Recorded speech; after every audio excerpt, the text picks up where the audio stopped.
আমরা তো খালি শিখি, আরো শিখি, আমরা শিখতে থাকি, দেখা যাক।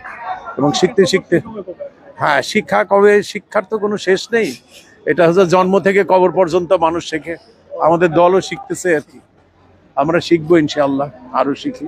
হ্যাঁ, এরকম এক সময় ছিল যে আপনি খেয়াল করে দেখবেন যে প্রথমে যখন ওয়েস্ট ইন্ডিজ ব্যাট করছিল, আজকে কিন্তু অ্যাবাউট 200, আমরা তো ধারণা করছিলাম যে প্রায় 200-র কাছাকাছি চলে যাবে, এবং পিছে বল সেভাবে হচ্ছিল না।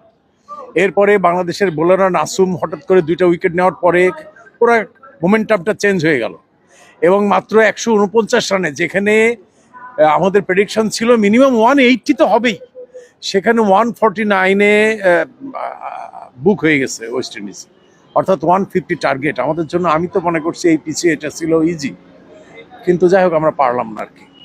আমরা কেন পারলাম না, এটা অনেক আমাদের মানে অনেক ভালো করার সুযোগ আছে আর কি। আমি মনে করি যে কারণটা হচ্ছে যে আমাদের মাঝখানে তানজিন তামিম ছাড়া আর লিটন দাস কিছুটা রান করে দিয়ে গেল, আর বাকিরা তো মানে একেবারে টেস্ট মেজাজে খেলছে, তাই না? আপনি যেমন তাহিদ হৃদয় দীর্ঘদিন ধরে অনেক বল খেলতেছে টি-20-তে।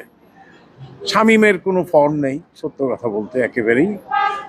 তারপরে আজকে জাকির আলী চান্স পেয়েও সেও কিন্তু 17 বলে 13 রান, এটা খুবই স্লো। এটা তো টি-20 খেলা না। আর রিশাদ আমরা অনেক আশা করছিলাম, ওর কাছ থেকে তো আর প্রতিদিন আমরা রান আশা করবো না, সে তো ব্যাটসম্যান না, তাই না? তারপরও রিশাদ, সাকিব এরা তো আসলে ওইভাবে এতগুলা রান করে দেওয়ার মতো আজকে সেই পরিস্থিতি ছিল না। এবং ওয়েস্ট ইন্ডিজ আজকে যত ক্যাচ মিস করেছে, আপনি একবার খেয়াল করে দেখেন। আমার তো মনে হয় একেবারে 100 রানে বুকে যাওয়ার মতো বাংলাদেশ আজকে যে ব্যাটিং হয়েছে। লিটন লাইভ পেয়েছে, সবাই লাইভ পেয়েছে বলতে গেলে।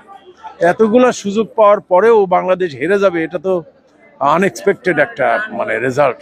যাই হোক, কিছু বলার নেই, এখান থেকে শিক্ষা নেওয়া উচিত। আমরা তো খালি আরো শিখি, আমরা শিখতে থাকি, দেখা যাক।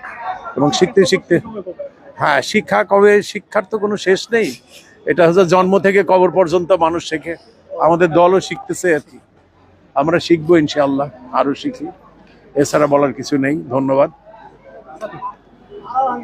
কি মনে হয় যে জাকির বা শামীম তাদের কি মানে একাদশের